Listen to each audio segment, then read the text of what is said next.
అంటే మీరు క్రైస్తవ్యంలో ఎలాంటి మార్పులు కోరుకుంటున్నారు? ఇలా ఉంటేనే క్రైస్తవం అనే అలా ఆలోచనలు ఏమైనా ఉన్నాయి? అందరు కలిసి ఇక్కడ రావాలి బ్రదర్, ఇక్కడికి రావాలి, అల్టిమేట్గా ఇక్కడికే రావాలి.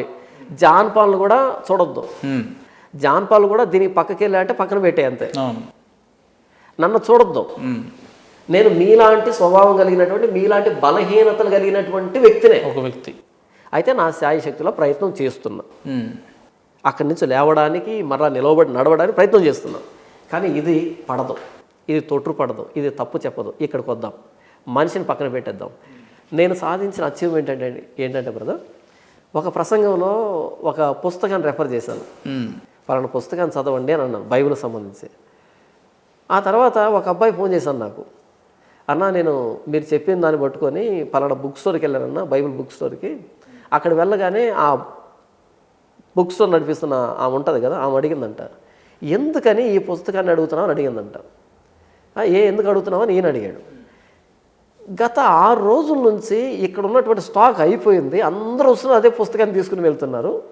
అంతకుముందు అవి బూజు పట్టిపోతున్నాయి, దుమ్ము పట్టిపోతున్నాయి, ఎవరు తగల వాటిని. ఈ వారం నుంచి వస్తున్నారు, అదే అడుగుతున్నారు, తీసుకువెళ్తున్నారు. ఇప్పుడు నువ్వు వచ్చావు, అయిపోయింది, స్టాక్ లేదు, ఎందుకు అడుగుతున్నావు చెప్పని అడిగింది ఆవిడ చెప్పాడు, పలానా పాస్టర్ గారు ఈ విధంగా ప్రసంగంలో చెప్పాడు అనగానే తర్వాత నేను అదే బుక్ స్టోర్కి వెళ్ళాను. నన్ను చూసింది ఆవిడ. చూసి ఏం పలకరించలే, మామూలుగా వాళ్ళతో ఏమంటాయి మనకు మాటలు చూసాము, చూడాలంటే సరే అంది. నేను అలా తిరుగుతుంటే నా వెనకాల ఒక బ్రదర్ వచ్చాడు, నన్ను తీసుకుని వెళ్ళడానికి అక్కడికి వచ్చాడు. ఆయన అలా తిరుగుతూ ఇప్పుడు క్రిస్టియనే కదా, క్రిస్టియన్ బుక్ స్టోర్లో క్రిస్టియన్. ఈయన ఏమన్నాడు అంటే, ఆయన తెలుసా మీకు అంటే, నాకేం తెలుసు పాస్టర్ జాన్ పాల్ ఆయన అంది ఆవిడ. ఈయన వచ్చి, అన్న మీరు తెలుసు అంటన్నా. అప్పుడు నేను వచ్చి, ఏమో తెలుసు అంటే, తెలుసు సార్, మీరేం తెలుసు అంది ఆవిడ. మరి పలకరించలేదంటే, ఎందుకు లేదు సార్ మీ ప్రైవసీ దెబ్బతింటాం అన్నట్టుగా ఆవిడ అందనమాట. నా ప్రసంగాలు విన్న తర్వాత పుస్తకాలు చదవడం ప్రారంభించారు వ్యక్తులు. ఓకే, బైబుల్ రీసెర్చ్ ఓరియంటెడ్ పుస్తకాలు చదవడం ఏమనిపిస్తాయన్నా అలాంటివి మీ మాటలు విని కొంతమంది మార్పు చెందిన తర్వాత, ఎగ్జాంపుల్ మీ దగ్గరికి వచ్చిన తర్వాత?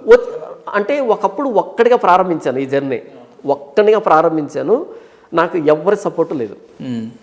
చివరికి ఇంట్లో కూడా నీకు అవసరమా, ఎందుకు ఇదంతా, ఇప్పటికీ ఈ రోజుకి ఒక నెగిటివ్ కామెంట్ రాగానే అరో చెప్పానా అవసరమైందంతా అంతే. ఈ రోజుకి చెప్తున్నాను. రేపు కూడా నా మీద ఒక కౌంటర్ వీడియో రావడం, లేకపోతే ఒక ట్రోలింగ్ రావడం, లేకపోతే ఒక బ్యాడ్ కామెంట్ రావడం, ఇలా వచ్చిందనుకో, నేను చెప్పానా లేదు. ఇదే ఈ రోజుకి కూడా ఎట్లా ఓవర్కమ్ చేస్తున్నారు మరి ఆ సిచ్యువేషన్? ఎలా ఓవర్కమ్ చేస్తున్నా అంటే, నేనేం చేస్తున్నాను నాకు తెలుసు కాబట్టి. నేను ఇంకొకరి మీద డిపెండ్ అయ్యి వచ్చుంటే కనుక నేను తీసుకున్న డెసిషన్ కరెక్టో కాదో నేను క్వశ్చన్ చేసుకున్నాను, పడుతుండే. సో ఇది నాకు నేనుగా తీసుకున్న డెసిషన్, నాకు అర్థమైన విషయం ఇది. ఒక రెఫర్మేషన్ జరిగేటప్పుడు, సంస్కరణ జరిగేటప్పుడు వ్యతిరేకత ఉంటుంది. ఎందుకంటే అబద్ధానికి అలవాటు పడిపోయారు వీళ్ళంతా, అబద్ధానికి అలవాటు పడ్డారు కాబట్టి. ఇప్పుడు వచ్చి నేను సడన్గా ఏదో చేస్తే రియాక్షన్ డిఫరెంట్గా ఉంటుంది. మీరు ఎప్పుడైనా టీటీ ఇంజెక్షన్ వేసుకున్నారనుకోండి, అది పుసుకొని వేరు మీకు టీటీ ఇంజెక్షన్ లేకపోతే పెన్సిలిన్ ఏదో ఒకటి ఉంది, టీటీ ఇంజెక్షన్ కదా. ఫస్ట్ ఏం చేస్తారంటే కొంచెం ఇలా వేసి దాని చుట్టూ రెడ్ ఇంక్తో మార్క్ చేస్తే రేపు రా అని చెప్తాడు అనమాట. అన్ని ఇంజెక్షన్ అలా పొడి చేస్తారు, ఇది పొడవరంటే ఇది యాంటీబయోటిక్. ఇది బాడీకి సెట్ అవుతుందో లేదో చూడాలి, అందుకని అలా వేస్తారు. ఆ మార్కు లోపల దద్దుర్లు కానీ దురదలు కానీ ఏమైనా వచ్చిందా రియాక్షన్ చూస్తారు. కొంతమందికి అయితే అలా వేయగానే దద్దుర్లు విపరీతమైన, ఓకే ఈ వ్యక్తికి ఇది పడట్లేదు అని. ఒకవేళ తెలియకుండా అలా పుసుకొని వేసేసరికి వీడు పోతాడు అంతే. కానీ యాంటీబయాటిక్ అనేది చాలా మంచిది, ప్రాణాన్ని కాపాడేది అది. కానీ అది బాడీకి సెట్ కాలేదనుకో, ఇదే చంపేస్తుంది మనిషిని, రోగం కాదు. అలా నేను ఇచ్చేది ఏదో నీకు ఒళ్ళు నొప్పులు తగ్గించేదో, లేదా జలుబు తగ్గించేదో, లేకపోతే తలనొప్పి తీసేసేదో, ఈ చిన్న చిన్న ఇంజెక్షన్ డోస్ కాదు ఇస్తున్నది. కొన్ని తరాలుగా పేరుకుపోయినటువంటి మూఢత్వం, దాన్ని కలిగి పెడుతున్నా. ఇప్పుడు రోజు చీపురుతో ఊడుస్తున్నాం ఒక ఇంటిని, ఈరోజు ఊడ్చినప్పుడు మనం ఖర్చు పట్టు పెట్టుకొని, మాస్క్ అడ్డు పెట్టుకొని పెద్ద బిల్డప్ ఇవ్వాల్సిన అక్కర్లేదు. ఎందుకంటే కొంచెం దుమ్ము ఉంటుంది, వెళ్ళిపోతుంది. కానీ కొన్ని సంవత్సరాలుగా వదిలిపెట్టేశారు ఊడవకుండా, అంత పేరుకుపోయింది, అంతా దుమ్మంతా పేరుకుపోయింది. ఇప్పుడు ఇలా ఊడుస్తున్నాం అనుకో, ఊడుస్తున్న వ్యక్తి తట్టుకోలేడు, మొత్తం అంతా గాల్లో లేస్తుంది. మరి నాకు తెలియదా నేనేం చేస్తున్నానో? నాకు తెలుసు. నేను ఒక రెఫర్మేషన్ చేస్తున్నాను, ఒక సంస్కరణ చేస్తున్నాను. వ్యక్తుల మీద నుంచి వారి దృష్టిని బైబిల్ వైపు కేంద్రీకరించేటట్టుగా, బైబిల్ నమ్మేటట్టుగా ఈ వ్యక్తులు వారి స్వార్థం కోసం నిర్మించుకున్న కోటల్ని కూల్చేదానికి నేను ప్రయత్నం చేస్తున్నా. కాబట్టి ఆ వ్యతిరేకత ఏ స్థాయిలో వస్తుంది అనేది నాకు తెలుసు, కానీ నా పక్కనున్న వ్యక్తులు తెలియదు.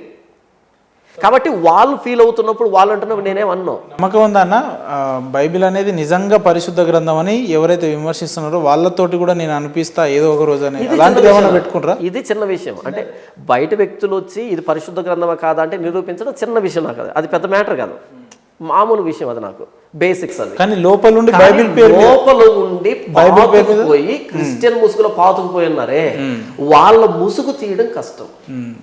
అయితే అనుకుంటున్నారా? మీ శాయశక్తులు ఏమన్నా ప్రయత్నం చేస్తున్నారా? ఆల్రెడీ ఇప్పటికీ చాలా మార్పు వచ్చింది. ఎవరైతే నన్ను వ్యతిరేకించారో వాళ్ళనే ఫోన్ చేసి క్షమాపణ చెప్పే దగ్గరకు వచ్చింది వ్యవహారము. మీకు ఒక మాట ఉదాహరణ చెప్తాను. గుడారాల దండగా అని ఒక టైటిల్తో మాట్లాడాను. గుడారాల పండుగని గుంటూరులో ఫేమస్, ప్రపంచవ్యాప్తంగా వస్తారు, కొన్ని లక్షల మంది వస్తారు, దానికి ముఖ్యమంత్రులు హాజరవుతారు. ఓకే, అంత పెద్దది అది గుడారాల పండుగ అనేది. దాన్ని నేను పెట్టిన టైటిల్ ఏంటో తెలుసా? గుడారాల దండగా అని పెట్టాను, పండగని దండగా అని పెట్టాను. కింద క్యాప్షన్ ఏంటో తెలుసా? ఇది క్రైస్తవ మహాశివరాత్రి అని పెట్టాను. అది పెట్టగానే వచ్చిన వ్యతిరేకత, అలా ఒక ఆయన ఫోన్ చేసి బీభత్సంగా తిట్టాడు, బండబూతులు తిట్టాడు. బండబూతులు తిట్టగానే నంబర్ బ్లాక్ చేసేసాను. ఒకవేళ ఆయన దగ్గరుంటే కొట్టుండేమో నాకు తెలియదు, కానీ ఆ రేంజ్లో మాట్లాడాడు. ఒక 3 నెలల తర్వాత అదే వ్యక్తి ఇంకొక నెంబర్తో కాల్ చేశాడు. కాల్ చేసి బ్రదర్ నేను పలానా అన్నాడు. సారీ బ్రదర్ నాకు గుర్తుకు లేదు అన్నా. బ్రదర్ నేను ఎవరిని అంటే ఆ రోజు వీడియో పెట్టగానే ఫోన్ చేసి తిట్టాను చూసావా ఆ వ్యక్తిని అన్నాడు. అని వెంటనే ఏమన్నా అంటే బ్రదర్ ఈ నెంబర్ బ్లాక్ చేయొద్దు అన్నాడు. కొంచెం ఆలోచించాను. ఆ నెంబర్ మీరు బ్లాక్ చేశారు, ఈ నెంబర్ బ్లాక్ చేయొద్దు, మీతో కాసేపు మాట్లాడాలి. సరే చెప్పు అన్నా. నేను అన్నాను బూతులు మాట్లాడితే ఉంటావు కాసేపు అన్నా. బూతులు కాదు బ్రదర్ అనేటి. ఏం మాట్లాడతావు? వాడు బూతులు మాట్లాడితే నేను తిరిగి మాట్లాడలేను, ఆస్వాదించలేను, కట్ చేసి బ్లాక్ చేయడమే. బూతుల కోసం కాదు బ్రదర్ అని. ఎంతమంది ఉన్నారు మీ బ్లాక్ లిస్ట్ లో? అట్లా ఏంటి మొత్తం బ్లాక్ లిస్ట్ లో ఎంతమంది ఉంటారు? కొన్ని వేల మంది ఉంటారు, కొన్ని వేల మంది. అదే పనిక నా పక్కన మా బ్రదర్ కూర్చుంటాడు లేదా నా ఫ్రెండ్ కూర్చుంటారు. వాళ్ళు ఫోన్ చేసి ఏరా అనగానే టఫ్ అని కట్ అవుతుంది, బ్లాకా అంటారు. అంతే, అంటే అలవాటైపోయింది ఫోన్ రావడం బ్లాక్ చేయడం. అప్పుడు ఆ వ్యక్తి అన్నాడు బ్రదర్ బూతులు మాట్లాడడం కాదు, ఒక లైఫ్ డెసిషన్ తీసుకోవడానికి కాల్ చేశాను అన్నాడు. ఏంటి ఆ డెసిషన్ అంటే, నేను హెడ్ కానిస్టేబుల్ని. మీరు ఆ రోజు వీడియో చేయగానే బూతులు మాట్లాడాను కదా, ఆ రోజు హెడ్ కానిస్టేబుల్ని. అయితే మీరు మిమ్మల్ని బూతులు మాట్లాడిన తర్వాత మీరు బ్లాక్ చేశారు కదా, 2 రోజులు కోపంగానే ఉన్నాను. అయితే 3వ రోజు ఒక ఆలోచన వచ్చింది. అదేంటంటే వీడు ఈఎంఐ అంటే ఏసన్న అనే ఒక గొప్ప దైవజనుడిగా పరిగణించబడుతున్నాడు. ఆ రోజుకి ఆయన చేసిన పరిచయం ఓకే, కానీ ఈ రోజుకి కూడా అదే కొనసాగిస్తామంటే కుదరదు అని చెప్పాను నేను. అంతే, ఆయన్నేమి నేను వ్యతిరేకించలే. ఆ కాలానికి ఆ సమయానికి మీరు చెప్పింది ఓకే, కానీ ఇప్పుడు మనుషులు డెవలప్ అవుతున్నారు, పరిస్థితులు మారిపోతున్నారు, ఇప్పుడు కూడా అదే పాత చింతకాయ పచ్చడి తీసుకుని వస్తే ఇప్పుడు కుదరదు అని చెప్పాను. దానికి ఆయన్నే అంటావా, ఆయనకే తెలియదు అనేటట్టుగా ఇంకా భజన చేశారు. ఆ ఏసన్న గారిని అన్నాడు అంటే ఎంతకు వీడేం చెప్తున్నాడు అని అనుమానం వచ్చి మీ ఛానల్ ఓపెన్ చేసి చూశాను బ్రదర్. ఒక వీడియో చూశాను, 2 వీడియోలు చూశాను, 3 వీడియోలు చూశాను. అలా ఒక వారం చూసిన తర్వాత నేరుగా ఎస్ఐ దగ్గరికి వెళ్ళి రాజీనామా లెటర్ ఇచ్చాడంట. నేను ఈ ఉద్యోగం చేయలేను, హెడ్ కానిస్టేబుల్ నేను ఈ ఉద్యోగం చేయలేను. బహుశా ఆ వ్యక్తి కనుక ఈ వీడియో చూస్తుంటే కింద కామెంట్ పెడితే బాగుంటుంది, నేనే ఆ వ్యక్తినని. అలా రాజీనామా లెటర్ ఇచ్చి నేను ఈ ఉద్యోగం చేయలేను, నా మనస్సాక్షి గద్దిస్తుంది, వాక్యం ఎలా చెప్తుంది, నేను ఇలా బ్రతుకుతున్నాను అని లెటర్ పెట్టాడంట. మరి అన్ని రోజులు ఆయన ఆ చర్చికి వెళ్తున్నాడే, ఎందుకు ఆ డెసిషన్ తీసుకోలేదు ఆ వ్యక్తి? అంటే రాజీనామా చేయమని చెప్పట్లేదు, కానీ సడన్గా నా మెసేజ్ విని ఒక వారము ఆ డెసిషన్ తీసుకొని రాజీనామా లెటర్ సబ్మిట్ చేశాడంట. అప్పుడు ఆయన ఎస్ఐ అన్నాడంట, నువ్వు ఏ కండిషన్లో లెటర్ ఇచ్చావో నాకు తెలియదు, కానీ ఎమోషనల్గా నువ్వు పీక్స్లో ఉన్నావు, ఒక 6 months నీకు రెస్ట్ ఇస్తాను, టైం తీసుకో 6 months తీసుకో. 6 months తర్వాత కూడా, మరి 6 months అన్నాడు, మరి 1 month అన్నాడు, నాకు సరిగ్గా ఐడియా లేదు. నీకు ఇంత టైం ఇస్తున్నావు, ఆ టైం తీసుకొని అప్పుడు నువ్వు కన్ఫర్మ్ చేస్తే అప్పుడు నేను రాజీనామా తీసుకుంటాను, ఎందుకంటే ఈ ఉద్యోగం అన్నది రాదయ్యా, ఇది కష్టం, ఇది ఆవేశపూరితమైన నిర్ణయం కాదు ఇది అని చెప్పాడంట. అని చెప్పగానే ఆ వ్యక్తి కొద్ది రోజులు ఆలోచించాడు, వెనక్కి ముందుకు ఆలోచించాడు, అయినా సరే అర్థం కాలే. అప్పుడు నాకు కాల్ చేసి ఇప్పుడు చెప్పండి, నేను రాజీనామా లెటర్ ఇవ్వడానికి కారణమే మీ ప్రసంగాలు. మీ మాటలు విని అప్పుడు నేను ఉన్నటువంటి స్థితి మంచిది కాదు, నేను చేస్తున్న పని మంచిది కాదు, నేను ఇలా ఉన్నాను, బైబిల్ ఎలా చెప్తుంది అని అనిపించి రాజీనామా లెటర్ ఇచ్చాను. నాకున్న జీవనోపాధి అదే. అయినా సరే దాన్ని వదులుకోవడానికి నేను రెడీగా ఉన్నాను. ఇప్పుడు చెప్పండి, నేను రాజీనామా చేయాలన్నా లేకపోతే ఏం చేయాలి, మీరు ఎలా చెప్తే అలాగే వింటాను అని అన్నాడు. అన్ని బండబూతులు మాట్లాడిన వ్యక్తి నా ప్రసంగాలు విని తన జీవనోపాధికి రాజీనామా చేశాడు, రాజీనామా లెటర్ ఇచ్చాడు అని అది వింటూ ఉంటే నిజంగానే వింటున్నానా, ఇది కళ, అబద్ధమా, ఏంటి అసలు ఈ మార్పు? ఒక వ్యక్తి ఇంత స్థాయికి వెళ్ళిపోతాడా? షాక్ అయినా ప్రభావితం చూపిస్తుంది. నిజంగా నాకు అనిపిస్తుంది, ఇది నిజమా, ఊరకేమైనా చెప్తున్నాడా? లేదు, నిజంగానే చెప్తున్నాడు. అప్పుడు నేను చెప్పాను, వద్దు బ్రదర్, రాజీనామా చేయొద్దు. మీకు ఆ రెపెంటెన్స్ వచ్చిందంటే, మీకు ఆ తేడా అర్థమైందంటే మీరు ఆల్రెడీ ట్రాక్లో పడ్డారు. ఇక మీదట అందులో మీరు కొనసాగలేరు. మీ మనసాక్షి మిమ్మల్ని గద్దిస్తుంది. ప్రార్థన చేసుకోండి, దేవుని నడిపింపుని అడగండి, ఆయన మీద భారం వేయండి. మీకు ఎంతవరకు సాధ్యమైతే అంతవరకు మీరు దాన్ని తిరస్కరించే ప్రయత్నం చేయండి. మిగతా భారాన్ని దేవుడి మీద వేయండి. మీ ప్రయత్నం మీరు చేయండి, మిగతా దేవుడి మీద వేయండి. మీరు తీసుకున్న డెసిషన్కి అనుగుణంగా ఆయన డోర్స్ ఓపెన్ చేస్తాడు. మీరు ఆ రోజు ఈ దారిలో వెళ్ళాలనుకున్నారు, ఆయన మీకు గద్దించుంటాడు, వదిలిపెట్టేసి ఉంటాడు. ఈరోజు మీరు ఆయన పరంగా బ్రతకాలనుకుంటున్నారు, మీకు కావాల్సిన అనుకూలతని మీకు ఇస్తాడు. ఇకపోతే మీరు ఆ తేడాను గుర్తించి రిజైన్ చేయడం కాదు కావాల్సింది, మీరు అక్కడే ఉండాలి, తేడా చూపించాలి. యేసు ప్రభువుని నమ్మితే ఎలా ఉంటారని తేడా అర్థం కావాలి. ఆ సమాజానికి, ఆ వ్యవస్థకి మీరు అక్కడే ఉండాలి. వైద్యుడు ఉండాల్సింది రోగుల మధ్యలో. రోగుల మధ్యలోంచి వైద్యుడు బయటకు వస్తే రోగులు చచ్చిపోతారు. మీకు ఆ తేడా అర్థమైంది, మీరు అక్కడే ఉండాలి అని నేను చెబితే మరలా వెళ్ళి జాబులో జాయిన్ అయ్యి నాకు కాల్ చేశాడు. అన్న జాబ్లో జాయిన్ అయ్యాను అని చెప్పాడు. ఆ వ్యక్తి పేరు తెలియదు నాకు, ఊరు తెలియదు నాకు, కానీ నన్ను బూతులు మాట్లాడిన వ్యక్తి. ఆ బూతులు గుర్తుకులేవు, 2-3 బూతులు ప్లే చేసి మరి చెప్పి, అంటే అన్న ఈ బూత్ నన్నే, ఆ బూత్ నన్ను నేనే అలా పరిచయం చేస్తున్నారు ఆ వ్యక్తి. ఇంతకు మించిన మార్పు ఏంటి? ఇలాంటి వాళ్ళు కోకొలలు. ఒకప్పుడు ఒక్కడిగా ప్రారంభించాను. ఎవ్వరు తెలియదు, నానెవరు లేరు, నాకు పెద్దలు లేరు, చిన్నలు లేరు, ఒక్కడిగా ప్రారంభించాను. ఏమీ తెలియని స్థితిలో ప్రారంభించాను. ఈరోజు సిగ్నేచర్ స్టూడియోలో కూర్చొని ఇంత వ్యవస్థకి క్రైస్తవ్యాన్ని రిప్రజెంట్ చేస్తూ, ప్రాతినిధ్యం వహిస్తూ మాట్లాడే స్థితికి దేవుడు నన్ను తీసుకుని వచ్చాడంటే, ఇటు నా క్రైస్తవ సమాజంలో కూడా పాస్టర్ జాన్ పాల్ ఏదైనా ఒక వీడియో మాట్లాడాడు అంటే అర్థం ఉందని, అది నిజం. ఒక సిస్టర్ బెంగళూరు నుంచి కాల్ చేశారు, అక్క పేరు జ్యోతి అనుకుంటాం బహుశా. అక్క ఫోన్ చేసింది, ఈ ప్రవీణ్ పగడాల గారు మరణించారు కదా, మరణించిన తర్వాత అంత కన్ఫ్యూజన్లో ఉండిపోయారు, గందరగోళంలో ఉండిపోతున్నారు, ఏం చేయాలో అర్థం కావట్లేదు. ఆ టైంలో నేను వీడియో పెట్టాను, ఇది ప్రమాదం అని పెట్టగానే ఆవిడ ఆ వీడియో చూసి దాన్ని పక్కన పెట్టేసి ఇక పనులకు వెళ్ళిపోయారు. క్లారిటీ వచ్చింది. రీజన్ ఏంటి తెలుసా? ఎవిడెన్స్ నాకు అక్కర్లేదు, జాన్ పాల్ అని చెప్పాడు, అయిపోయింది, ఫినిష్.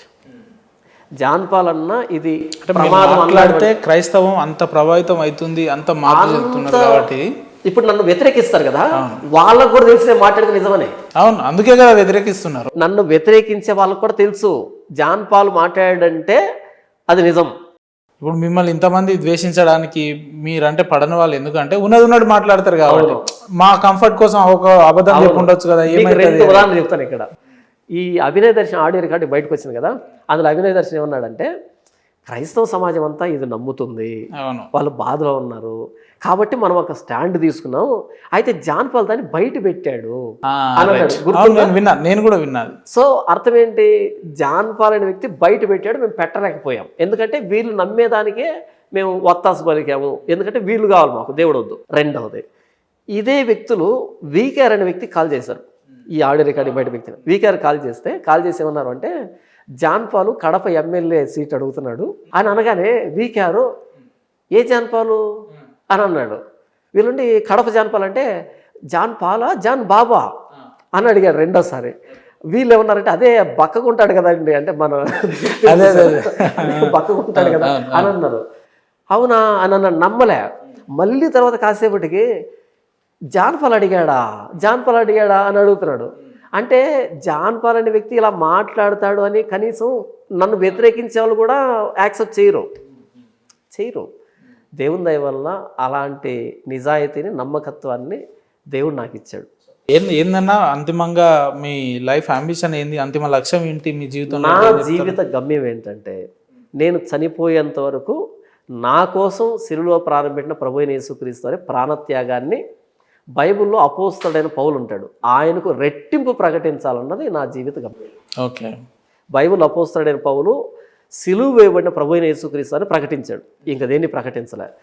ఆ అపోస్తలుడైన పౌలు కంటే రెట్టింపు ఆయన్ను బీట్ చేసి వెళ్ళిపోవాలి, పైకి వెళ్ళిపోవాలి అన్నది నా జీవిత గమ్యం. అయితే నేను సాధారణమైన మనిషిని, బలహీనతతో కూడుకున్న మనిషిని, అందరిలాంటి ఆలోచన విధానం. అయితే నా గమ్యాన్ని రీచ్ కావడానికే నా శాయశక్తిలో ప్రయత్నం చేస్తున్నాను. అవును.